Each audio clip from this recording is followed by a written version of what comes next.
Okay, we'll get underway and want to welcome everyone here. We've been on a little bit of a hiatus from our series because we had 2 weeks off during the Christmas break, and so happy to see so many people that have returned to continue with our study of the book of Genesis.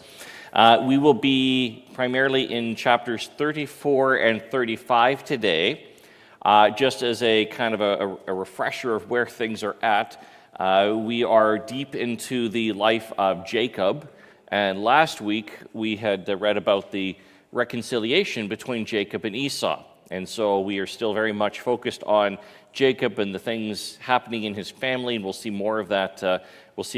Today. We are continuing to go at the pace of generally 2 chapters a week. Some weeks we've done 1 chapter when we've had a longer chapter.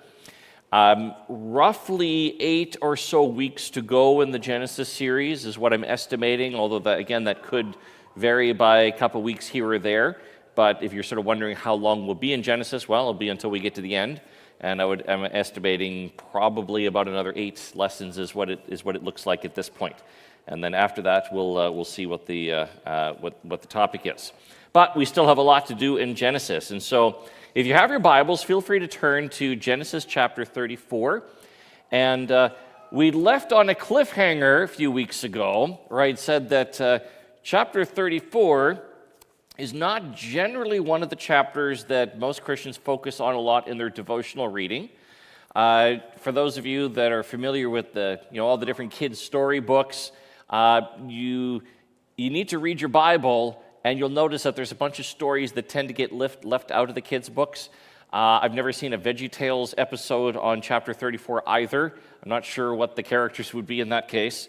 But these episodes are recorded for a reason.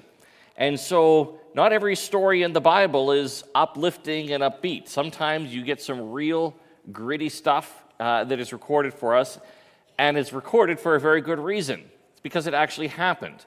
And because it shows the depths of sinful nature, and it shows what the kinds of things that people will do, and particularly if they're not looking to God. And chapter 34 is an important chapter in the life of Jacob and his family. So with that set up here, let's dive right in. So in chapter 34, I'm going to start with the first few verses. Now Dinah, the daughter of Leah, whom she had borne to Jacob, went out to see the women of the land. And when Shechem, the son of Hamor the Hivite, the prince of the land, saw her, he seized her and lay with her and humiliated her. And his soul was drawn to Dinah, the daughter of Jacob. He loved the young woman and spoke tenderly to her. So Shechem spoke to his father Hamor, saying, "Get me this girl for my wife." So, back to verse 1. We're introduced here to Dinah, the daughter of Leah. Now, she had been mentioned earlier when we had the list of the sons that were being born to Leah and to Rachel and to the servant girls of both Leah and Rachel. Dinah is actually the only daughter of Jacob that is mentioned by name, but elsewhere in Genesis there is a reference to Jacob's sons and daughters in the plural. And the reason that Dinah is mentioned by name is because she plays a significant role in this story. Now, it's also noteworthy that how Dinah is introduced as the daughter of Leah. She's not introduced as the daughter of Jacob. So the author here, it's likely this is intentional, pointing out this that because remember that Jacob has essentially 4 wives, and so this is the daughter of wife number 1, Leah. Now you'll remember that there's some tension in Jacob's household between Rachel and Leah, and then between their servants, and there is a little bit of a competition happening in terms of who can have the most kids fastest, and there's some sister rivalry happening. And Dinah is Leah's daughter. And I think one of the reasons that's significant is that so are Simeon and Levi. Keep those names in mind because those are going to be significant in this chapter. So they all have the same mother. Now it says here that Dinah went out to see the women of the land. We don't have much information beyond this in terms of what is being conveyed here, but generally speaking, Most commentaries suggest that the author is indicating, or likely indicating, at least some level of disapproval. That Dinah is going out to see the women of the land, that she's kind of going places where she likely shouldn't be going, hanging out with people that she shouldn't be hanging out with. Now, verse 2 doesn't hold anything back. It talks about Shechem, the son of Hamor, and he's prince of the land. It says he saw her, he seized her, he lay with her, and humiliated her. The verse is clear, and again, some translations put it in a sort of a even more contemporary English, but she was forcibly raped. The Hebrew words here literally mean seized and humiliated. So again, I'm using the ESV, which tends to try to be as literal as possible with the Hebrew words here. This is not a consensual relationship. This is actual forcible rape. But the twist here is that Shechem desires Dinah after this rape to be his wife. Certainly wouldn't be the only time in history where a rapist falls in love or appears to fall in love or whatever with his victim. Now, we cannot in any way excuse what Shechem did. I mean, the text is clear. This is forcible rape. It is completely wrong. And Dinah being even if Dinah was with people she shouldn't be with, that doesn't excuse in any way whatsoever what Shechem did. The fault and the sin is completely on Shechem in this case. And so Shechem wishes to marry her. And so it says he spoke to his father Hamor, saying, "Get me this girl for my wife." Now, arranged marriages were very common in the ancient Near East. This is typically how marriages would happen. Obviously, a lot less common in our culture today. This is not normally how, if you wanted someone to be your wife, you wouldn't normally ask your dad to go arrange it. But in this case, this is what Shechem is asking. And so we've got the situation where you've got Dinah, who's Leah's daughter, and of course the daughter of Jacob. She's raped by Shechem, and he now wishes to marry her. And he speaks to his father, saying, "I want you to arrange this marriage." Okay, so that's the setup for the encounter. Going on to verse 5. Now Jacob heard that he had defiled his daughter Dinah. But his sons were with his livestock in the field. So Jacob held his peace until they came. And Hamor, the father of Shechem, went out to Jacob to speak with him. The sons of Jacob had come in from the field as soon as they heard of it. And the men were indignant and very angry, because he had done an outrageous thing in Israel by lying with Jacob's daughter. For such a thing must not be done. So Jacob, it tells us in the beginning of verse 5 that Jacob hears of it. But it doesn't tell us his reaction other than he holds his peace until they came. And what's interesting in this encounter is that it seems that Jacob's sons take more of a lead role than Jacob himself does. In fact, it seems that the sons are more upset. So her brothers seem more upset about this than Jacob himself, because it says that they were indignant and very angry. He had done an outrageous thing in Israel. Of course, it is outrageous. It is completely wrong. And it's kind of odd that Jacob seems to be taking a bit of a passive role here. He seems to be letting his sons take the lead in the discussion. Now going on to verse 8. But Hamor spoke with them, saying, "The soul of my son Shechem longs for your daughter. Please give her to him to be his wife. Make marriages with us. Give your daughters to us, and take our daughters for yourselves. You shall dwell with us, and the land shall be open to you. Dwell and trade in it, and get property in it." Shechem also said to her father and to her brothers, "Let me find favor in your eyes, and whatever you say to me, I will give. Ask me for as great a bride price and gift as you will, and I will give you whatever you say to me. Only give me the young woman to be my wife." So Hamor he says to the sons of Jacob, and again, he's focusing on on Leah's brothers, saying like, my son desires, is so longs for your daughter, but he's asking for much more than just one marriage, one simple marriage here. He's making a case for intermarriage. He's making a case for let's unify our houses. Now, we know that later on, when Moses gives the law, that this type of thing where the Jewish people were not to just simply be blending in with the people of the land. In fact, in Deuteronomy chapter 7, verse 3, where Moses is speaking to the people, he says, "You shall not intermarry with them, giving your daughters to their sons, or taking their daughters for your sons, for they would turn away your sons from following me to serve other gods. Then the anger of the Lord would be kindled against you, and he would destroy you quickly." So Hamor here, he is proposing a full union. What's the motivation here? Is this really a case of where he's just trying to make his son happy? Probably not.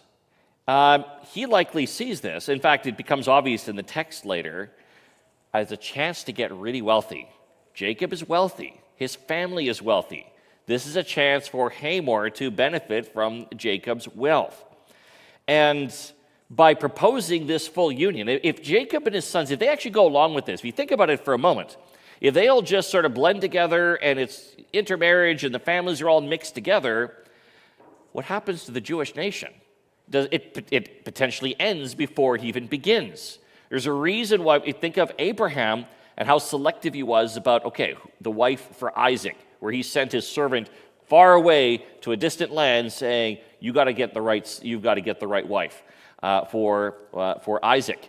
When Jacob was married to Leah and to Rachel, Jacob also had gone far out there. But here, Hamor and Shechem are saying, forget all that. Let's just merge our houses together. And so let's go to verse 13. The sons of Jacob answered Shechem and his father deceitfully, because he had defiled their sister Dinah. They said to them, "We cannot do this thing, to give our sister to one who is uncircumcised, for that would be a disgrace to us. Only on this condition will we agree with you, that you will become as we are, by every male among you being circumcised. Then we will give our daughters to you, and we will take your daughters to ourselves, and we will dwell with you and become one people. But if you will not listen to us and be circumcised, then we will take our daughter, and we will be gone." Now, you should notice here, I'd mentioned that Jacob seems to be taking a passive role. I honestly have no idea what's going on with Jacob here. He seems to have he seems to be invisible. I'm not even sure if he's still in the room at the time when this discussion is happening. Maybe he was just so upset he couldn't speak. Maybe his sons were just that forceful and they just took charge. But he just seems to have recused himself from the situation. And so Jacob's sons take the lead. And the text explicitly tells us they responded deceitfully. They're not doing this from proper motives here. They're trying to deceive Hamor and Shechem. And why? Well, because he had defiled their sister. They have not forgotten that. They have no interest in actually having a genuine union here. And so Jacob's sons arranged to deceive Hamor by proposing one little thing that they got to do. They're saying, you know what, there's just one thing that you need to do, and we're in. We can't let Dinah marry someone who's not circumcised, and we can't unify our houses if you guys aren't circumcised. So all you need to do is just do a little minor surgery, all of you at the exact same time, and you all need to get circumcised. And now this seems like a rather drastic thing to propose. As I mentioned before, there were other nations where circumcision was practiced. It wasn't completely unique among Abraham and his descendants. So it's not a completely foreign idea, because if it's completely foreign, I would have expected probably a little more pushback. Going, wait, what are you suggesting we do? They would have probably had some understanding of what was being proposed. Now we see their response. Verse 18. Their words pleased Hamor and Hamor's son Shechem. And the young man did not delay to do the thing, because he delighted in Jacob's daughter. Now he was the most honored of all his father's house. So Hamor and his son Shechem came to the gate of their city, and spoke to the men of their city, saying, These men are at peace with us. Let them dwell in the land and trade in it. For behold, the land is large enough for them. Let us take their daughters as wives, and let us give them our daughters. Only on this condition will the men agree to dwell with us to become one people, when every male among us is circumcised as they are circumcised. Will not their livestock, their property, and all their beasts be ours? Only let us agree with them, and they will dwell with us. And all who went out of the gate of his city listened to Hamor and his son Shechem, and every male was circumcised, all who went out of the gate of his city. So, you'll notice how quickly Hamor and Shechem agree to this. In fact, it says explicitly their words pleased them. Verse 19, the young man did not delay to do the thing. He was just, let's do this. Like, okay. And Hamor and Shechem, they propose at the gate of their city. They say, this is the deal here. And now notice here that they bring this proposal to the city gate, the place of official deliberations. Now, the explanation that they give is not that Shechem really wants to be with Dinah.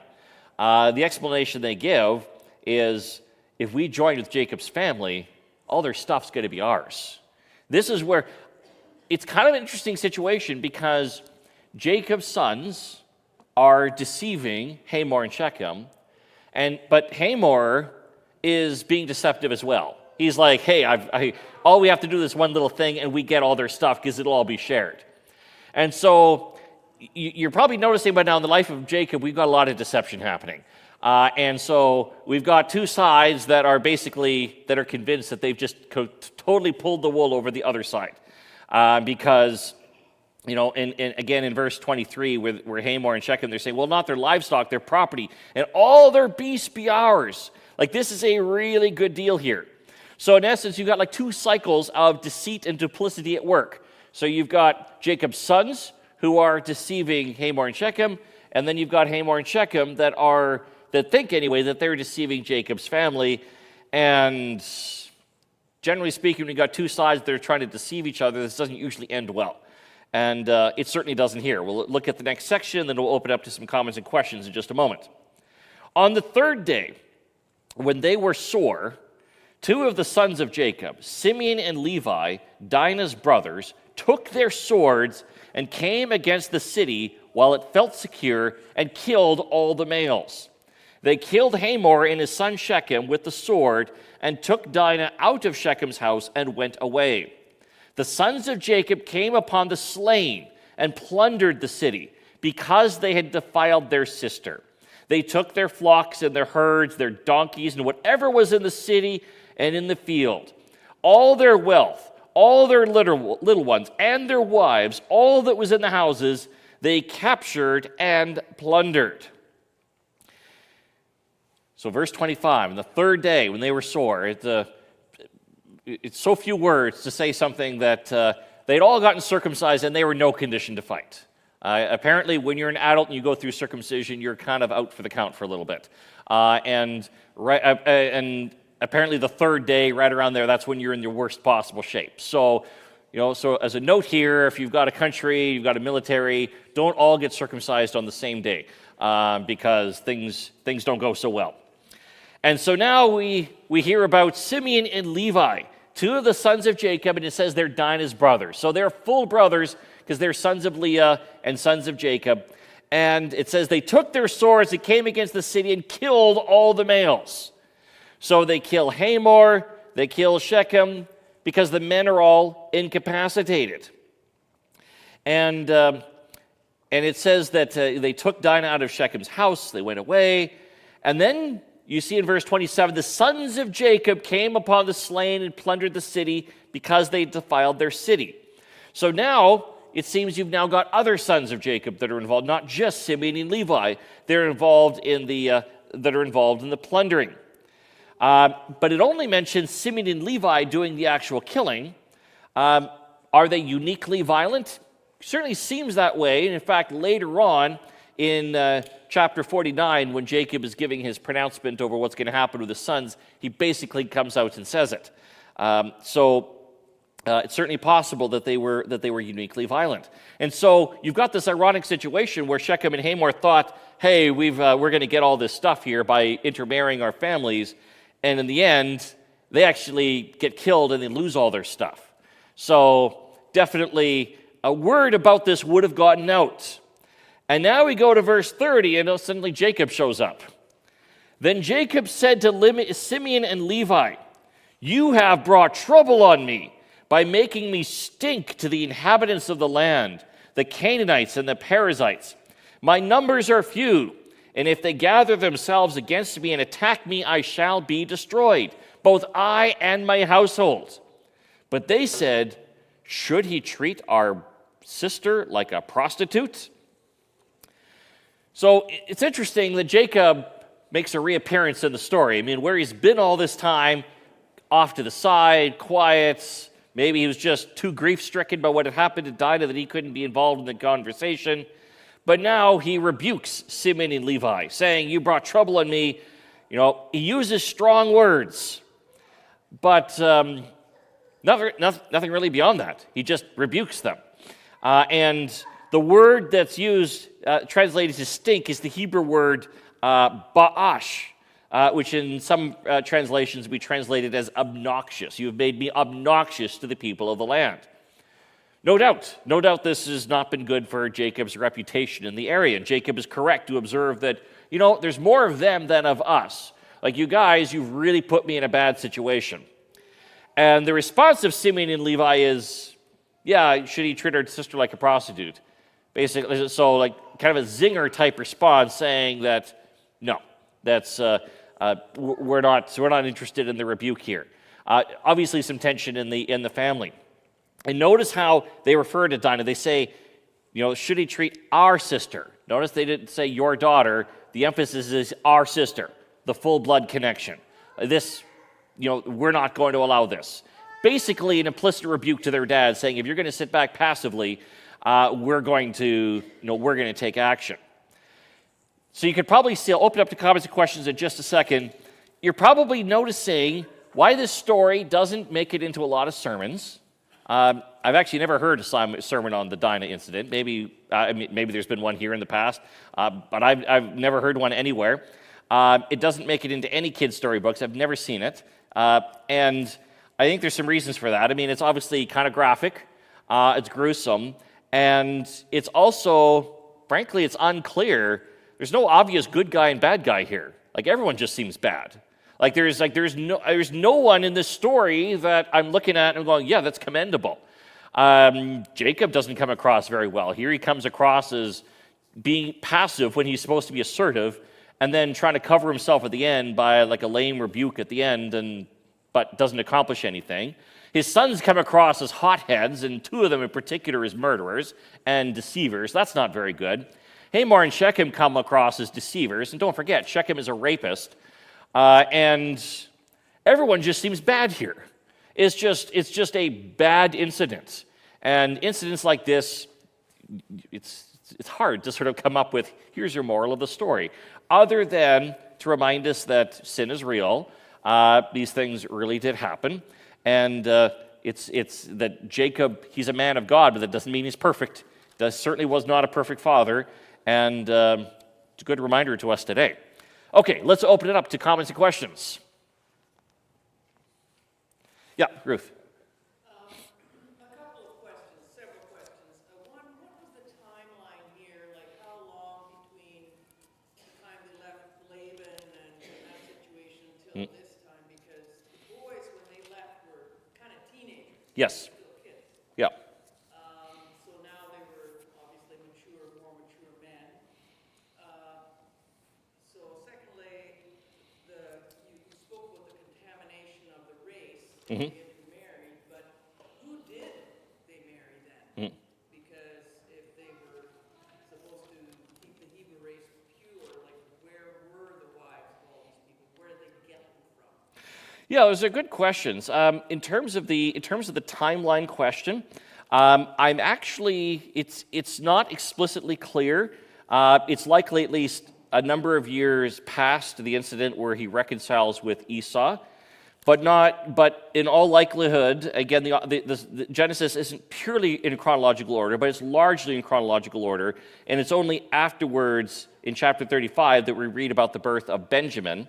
So that's why this couldn't, if this is before that, which it likely is, this wouldn't be too many years after. So they would certainly have been certainly well into adulthood. How far into adulthood, we don't know. In terms of where they would have been finding their wives, the text doesn't tell us. The family is large enough, and it's possible that there might have been, it's possible they might have found wives among some of the descendants of Esau even by now, and many of the sons might have married from the surrounding area, and it's also, we don't know whether some of them had found wives back actually even before they left Laban, because the oldest ones were almost certainly adults by that point. But it doesn't really tell us. It's a good question. But as far as where they found their wives, and we don't have a lot of info on that. We do know from stuff that's going to come up that these brothers, that they didn't have any problem making some seriously questionable moral decisions about who they were interacting with. In a couple of weeks, we get to go to chapter 38 with Judah and Tamar. We'll see that pretty clearly. So, but yeah, a lot of these questions, it is hard to know, and so I'm not sure in terms of where they found their wives. So yeah, fair questions. Yeah, go ahead. One more, a thought on Levi. He was one of the pillars there. Yes. His descendants were the ones that were chosen To be the priests. Yep. in the temple for the rest of the time. Yeah. Yeah, it is interesting that the tribe of Levi ends up becoming the priestly tribe. And yeah, Levi does not crown himself a distinction, both here and elsewhere in Genesis. And again, I think it's an indicator that God could work through people and through their descendants, and it's not dependent upon them being good. God can accomplish his will, and he did so with the tribe of Levi, and it had nothing to do with Levi being particularly good, because he actually seems pretty bad for the most part. Other comments or questions?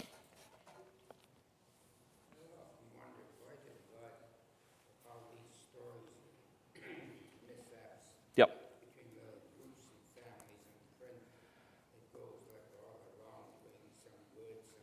Yep.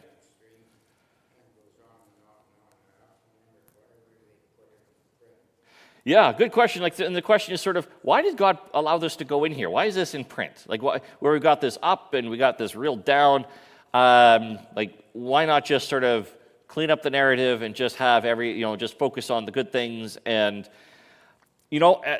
there's no simple answer on this, although my answer I'm going to give is going to sound fairly simple. It's that God wants us to actually see people for who they were and who they were at. And the fact that God is able to work through a group of people, despite their failings, shows God's power and his willingness to work with people even when they fall short, even when they fall seriously short. And it's a good reminder to us today that, because, people, we fall, we make mistakes. We sin now, they sinned back then.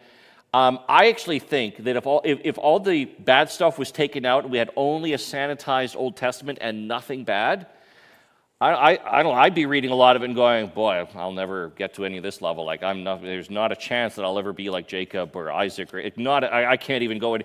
But actually, you try to read this and you go, yeah, actually, I think I can live up to some of the standard. I think we can actually, God can work through him. Maybe he can work through me. I mean, this is actually. And this isn't to sort of say that, okay, this is easy, because it's not. But it's a good reminder that to be careful about writing people off because they did this, and therefore there's no way that God's working through them anymore. Because I think there's some good reasons why this is here, and it's yeah, we shouldn't skip these. We should read these parts of the Bible. And there are some Christians, I mean, if you don't read your Bible regularly, what happens is you sort of rely on your little devotional books and pick a couple verses and all that, and they never pick verses from these sections. They always do the ones that are kind of nice and kind of have the more positive message. So you need to read the actual Bible, like the whole thing, and then you get the whole context. And I think you get a better narrative than if you just pick the sanitized ones. There's a question back here.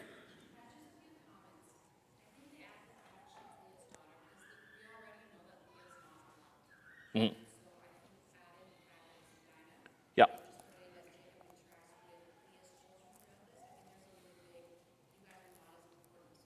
Yep.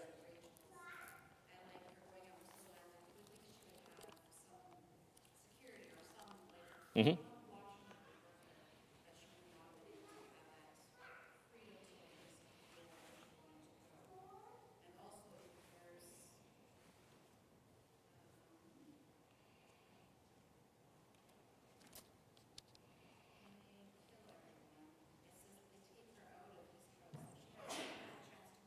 Yep. That's right.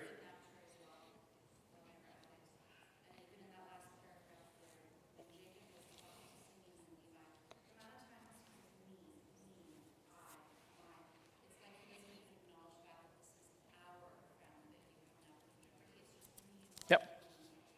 Yeah, these are very good points. I mean, you're right. I mean, Leah and her kids, they don't get the same priority with Jacob that Rachel and her sons do. I mean, if Rachel had a daughter and this had happened, I think Jacob would have taken a more assertive role. And so, yeah, this is, I think we're seeing, certainly an element of what's being played out here is that ongoing family tension where Jacob is playing favorites and his sons know it.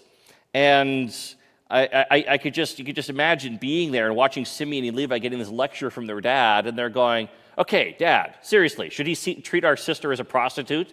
I mean, maybe they did throw in a comment about, yeah, if it was your other wife's kid, you would have actually done something. So we decided to take initiative here, which again kind of messes up our neat and tight. Remember a couple weeks ago, we were talking about Jacob's great spiritual growth.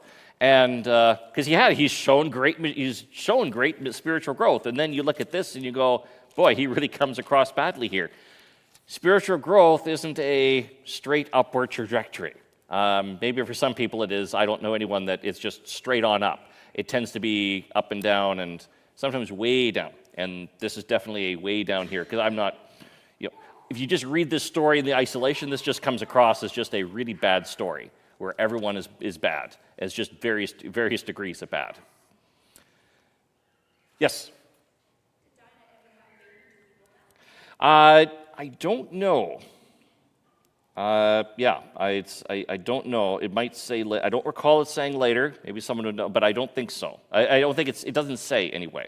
In likelihood, she probably did. I mean, because it was very common back then.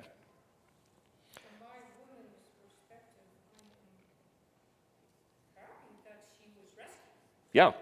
That, as in other cultures of religions today, she Mm-hmm. was killed. Yeah. She was caught in adultery. Right. And where I'd like to think that perhaps she was sorry about, or maybe she is a woman, Yeah. and that she should be rescued. Right. And but anyway. Yeah. So it's a little bit opposite to prevailing culture and religion today, where women are at fault. Yeah. Yep. Yeah, and it's the text from what I'm reading here, and again, it's Dinah is like a major character in the story, but the narrative tends to focus around like Jacob's sons and their interactions with Hamor and Shechem.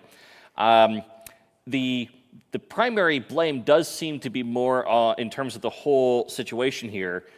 Seems to focus much more on Shechem in terms of because it clearly indicates that. Whether in terms of how genuine the feelings were and whether she reciprocated afterward, the text doesn't explicitly say. But nothing excuses what he did initially. And the fact that her brothers intervened and rescued her, that is good. The way they did it, where they lie and deceive and then slaughter everyone and take all their stuff, well, that's not so good. And Yeah, there is no one sort of, this sort of goes back to my initial point that this story just is messy. And I think it's okay to recognize it as such. In the past I would have been more, I got to find, the one clear narrative here. And with some of these here, I've just come to accept that maybe it's just here to tell us what happened and to give us broader context and understanding of the circumstances Jacob was in, and because life is messy. I mean, that's just how it is. I mean, just as in terms of my work at school, as a vice principal, the number of times where I'm dealing with incidents in the playground, and I've learned that, yes, often there's an aggressor and there's a victim, but frankly, a good chunk of the time, they're both at fault to various degrees. Like, that's just kind of, so you just kind of accept that, okay, both sides have some blame here. I mean, this is just common. Yeah, all sides here, I could point to stuff on all sides where things have been done wrong. Okay, let's go on to chapter 35, starting with the first few verses. God said to Jacob, "Arise, go up to Bethel and dwell there. Make an altar there to the God who appeared to you when you fled from your brother Esau." So Jacob said to his household and to all who were with him, "Put away the foreign gods that are among you, and purify yourselves, and change your garments. Then let us arise and go up to Bethel, so that I may make there an altar to the God who answers me in the day of my distress, and has been with me wherever I have gone." So they gave to Jacob all the foreign gods that they had, and the rings that were in their ears. Jacob hid them under the terebinth tree that was near Shechem. So we see, after this incident in the previous chapter, Jacob is on the move. God tells him to return to Bethel and to make an altar. And notice Jacob's response. He says to his household, "Put away the foreign gods." So apparently there were people in his household that were still worshiping idols. We shouldn't be surprised at this. Remember, Rachel, his favorite wife, had stolen an idol from her father Laban and had lied about it. And so if she's got an idol, almost certainly others do. And so Jacob's saying, put away these gods, purify yourselves, change your garments. It's a spiritual renewal, a revival, even if we could put it this way. And putting away these foreign gods, this is key to it. Now, the exact nature of these gods isn't described. They could have had figurines, because those were common, amulets, and then the idol that Rachel had stolen from Laban. And it says that the family gathered their earrings and everything was hidden under a tree. And so the idea here was to commit themselves to God. Now, not to belabor this point, but wouldn't it be nice if, in terms of for the flow of the narrative, at the end of chapter 3 to 33, it went straight to 35, like the kids' books do, where you go straight to the spiritual renewal. But it doesn't. We get this whole messy incident in between. So now we get spiritual renewed Jacob, where he is sincere. He is seeking to follow God. Verse 5, and as they journeyed, a terror from God fell upon the cities that were around them, so that they did not pursue the sons of Jacob. And Jacob came to Luz, that is Bethel, which is in the land of Canaan, he and all the people who were with him. And there he built an altar and called the place Bethel, because there God had revealed himself to him when he fled from his brother. And Deborah, Rebekah's nurse, died, and she was buried under an oak tree below Bethel. So he called its name Allon Bacuth. So God is here, and God is with Jacob. Because remember the concern that Jacob had expressed at the end of chapter 34, that, okay, you guys, you've made me stink to the nations. They outnumber us. You think you're so clever. You arranged to kill all these guys, but there's a whole lot of surrounding families that are going to come kill us. God's not going to let that happen, because God is with Jacob. And a terror from God fell upon the cities around them. So, again, what exactly this terror was, we don't know. But God intervenes supernaturally to protect Jacob and his family. Now, let's be clear. Did God intervene supernaturally to protect Jacob and his family because they had earned it? Because they had worked hard, and so, okay, now you get your reward? No, there's no indication. God intervenes and protects Jacob. Why? Because God keeps his promises. God has promised to Jacob, I will make of you a great nation. Same promise he made to Isaac, same promise he made to Abraham, and he's going to keep that promise to Jacob, even though Jacob really kind of does some really dumb stuff on a periodic basis. And so in this case here, God is intervening and rescuing Jacob, not because he deserves it, but because God keeps his word and his promises.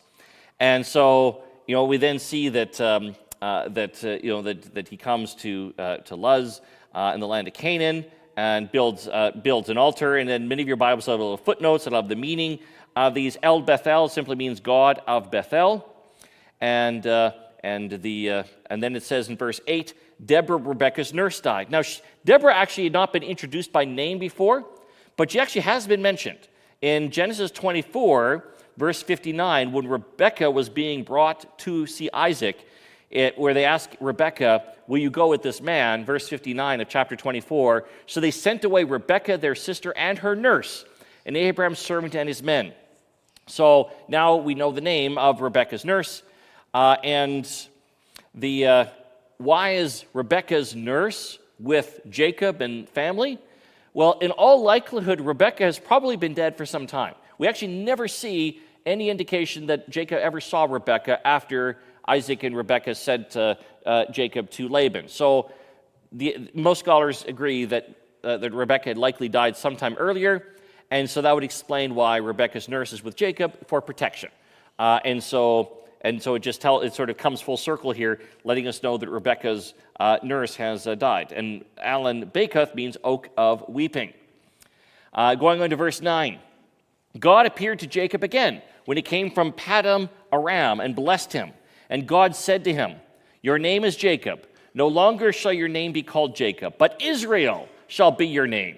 So he called his name Israel. And God said to him, I am God Almighty. Be fruitful and multiply. A nation and a company of nations shall come from you, and kings shall come from your own body. The land that I gave to Abraham and Isaac I will give to you, and I will give you the land to your offspring after you.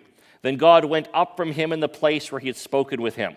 And Jacob set up a pillar in the place where he had spoken with him, a pillar of stone. He poured out a drink offering on it and poured oil on it. So Jacob called the name of the place where God had spoken with him, Bethel. Notice again that God appears to Jacob and blesses him, reminds him of his name change. No longer are you Jacob, he who grasps by the heel. Rather, your name is Israel, which it means either God strives or he who strives with God. Remember, he got that name after he had that wrestling match. He is Israel, and so his sons are the sons of Israel. And God reminds again of the promise to Jacob, that's saying that a nation, a company of nations will come from you, kings will come forth from your body. The land I promised to Abraham and Isaac, it's yours, and to your descendants. There is no doubt that the promise that God made to Abraham and then later to Isaac, it's with Jacob too. And it's not with Jacob because Jacob worked hard and earned it. It's with Jacob because God chose Abraham and his descendants, and God keeps his promises. And it's not about doing enough stuff. It's about God keeping his covenant. Which again, this is a good comfort to us as far as how do we know that God is faithful to us as Christians. It's not because we deserve it, it's because we've received grace and he is with us even when we fail. And if he's with Jacob, even after totally messing up the situation with Dinah and Shechem here, he's with us. Because honestly, how many people here have messed up as badly as we see in the story in chapter 34? How many of you have let one of your daughters end up in this situation and then totally mess up and have a whole family group get slaughtered, and it's your kids that did it, and then you totally mishandle how you respond? I don't think most of us have done that, and yet Jacob, here he is, God is still with him, God is still blessing him. I'll pause there for a moment. Any comments or questions?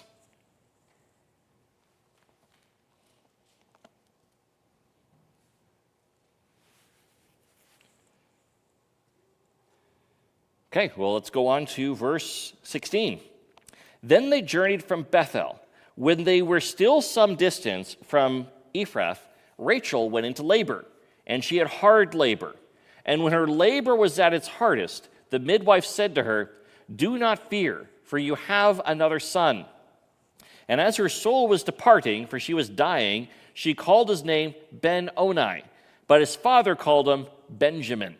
So Rachel died, and she was buried on the way to Ephrath, that is Bethlehem.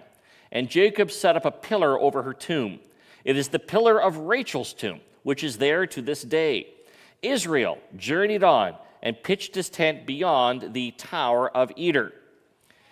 So Rachel, remember, she's had only one son up to this point. That is Joseph. The other sons that are attributed to her from her servant, which one is it? Is it Bilhah? Whichever one it is. And so, but this is her second son. It says she went into labor. She had hard labor. You know, labor, you got to keep in mind that, like, childbirth even now carries significant risks. Back then, there was a lot of people who died a lot of women who died during childbirth. It was extremely difficult. And so it says here that, as she's dying, as her soul is departing, which is sort of in a way of saying simply that she's dying, for that's what the text clarifies, she calls the son Ben-Oni, son of my sorrow. But Jacob changes it to Benjamin, son of my right hand. Why did he change it? Probably because he wanted a more positive sounding name. Son of my sorrows, it doesn't sound too uplifting. And so son of my right hand, that sounds a lot more. And we know from later on that Jacob really, really loves Benjamin. I mean, there's no question about it. It becomes really obvious. We'll see in a few weeks. And so Jacob probably didn't want to be reminded of this sorrow, and so that's why he changes his name. And so that is the death of Rachel. Now going on to verse 22. While Israel lived in that land, Reuben went and lay with Bilhah, his father's concubine, and Israel heard of it. Now the sons of Jacob were 12. The sons of Leah, Reuben, Jacob's firstborn, Simeon, Levi, Judah, Issachar, and Zebulun. The sons of Rachel, Joseph and Benjamin. The sons of Bilhah, Rachel's servant, Dan and Naphtali. The sons of Zilpah, Leah's servant, Gad and Asher. These were the sons of Jacob who were born to him at Paddan Aram. So one little verse here in verse 22. We've a little bit of a family dynamic thing here. Reuben, he's the oldest, the firstborn. He went and lay with Bilhah's father's concubine. You just kind of read here and you kind of miss this. You go, whoa, hold on a second here. His son went and had sex with one of his father's wives. That's really bad. Like, that's really, really bad. That's, and because Bilhah, as you'll recall, was the servant of, was Leah's servant. So if you sort of think about this, Bilhah was Rachel's servant, and Zilpah was Leah's servant. It says Israel heard of it. Doesn't indicate he did anything about it. Like, I don't know what it is with Jacob and his passivity. Did he not care? Oh, he cared. He definitely cared. You got to wait till chapter 49 to see Jacob's response. But Jacob was not pleased with this. Think about this. First of all, putting aside like just the grossness of his son having sex with one of his wives, or his concubine is described here, it's Rachel's servant too. So Leah's oldest son is having sex with the servant of Rachel who's just died. Yeah. And why? Why would Reuben do this? Could have been a way of exerting influence over his father's house.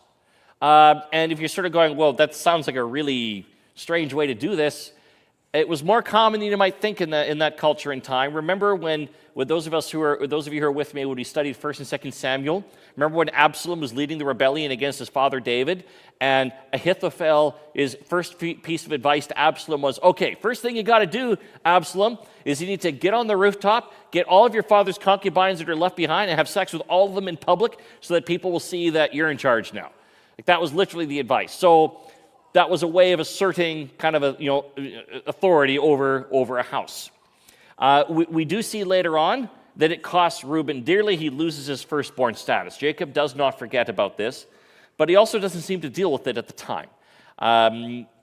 He really does, and you see it even more clearly as the chapters go on. Jacob's a broken man. Like, this guy has been through a lot. And we now have the full list of 12 sons.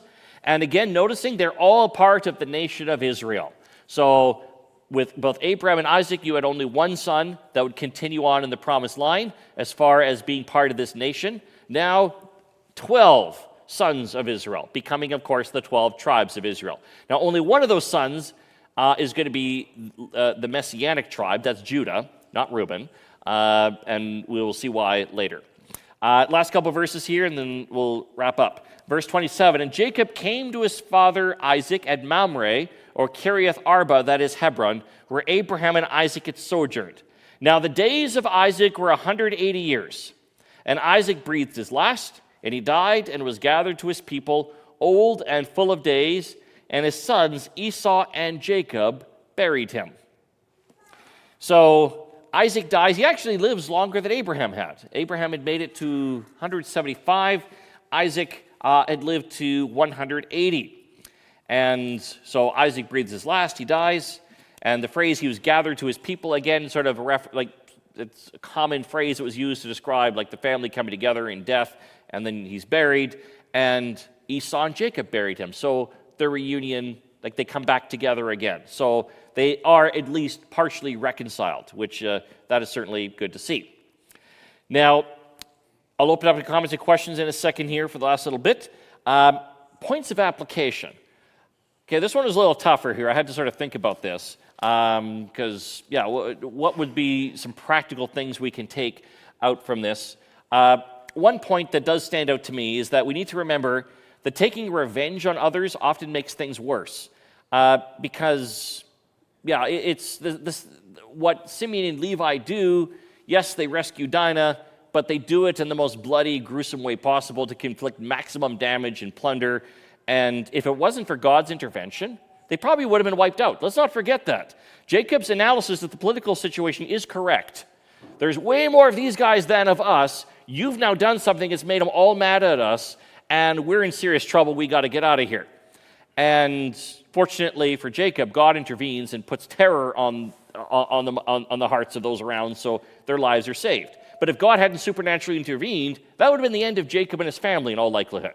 So so God intervenes, protects them, but it's nevertheless, obviously taking revenge on others, that typically has a way of making things worse. And then a second point of application, this one I think is even clearer. Remember that God will not abandon his people even when they fail. Jacob failed many times, so did Abraham and Isaac.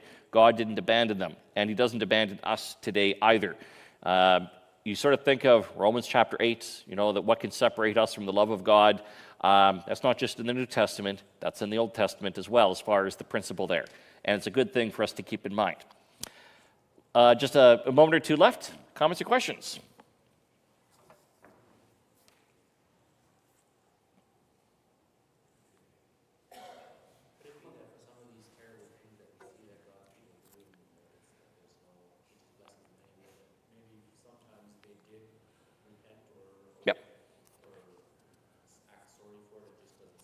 Absolutely. So the question is it possible that after some of these terrible things that the people of God did, is it possible that they did repent after and felt sorrow and the text just doesn't tell us every time? Absolutely. Absolutely. I am reasonably sure that Jacob felt really lousy after all this in chapter 34. In fact, it does hint at this where he's saying, let's put away the foreign gods. I think it's a moment here where he's like, okay, I need to actually get back on track here. I think we've kind of left the path. I think we're kind of a little strayed a little bit from what we're supposed to be doing as a family. So absolutely. We don't know what's in the hearts of all the brothers. We know they're not all the same. We know that some brothers are more aggressive than others. And so, yes, is it possible that some of the brothers that were involved in the plundering afterwards were like, yeah, this wasn't a good idea? Possible. It just doesn't say explicitly. Yep.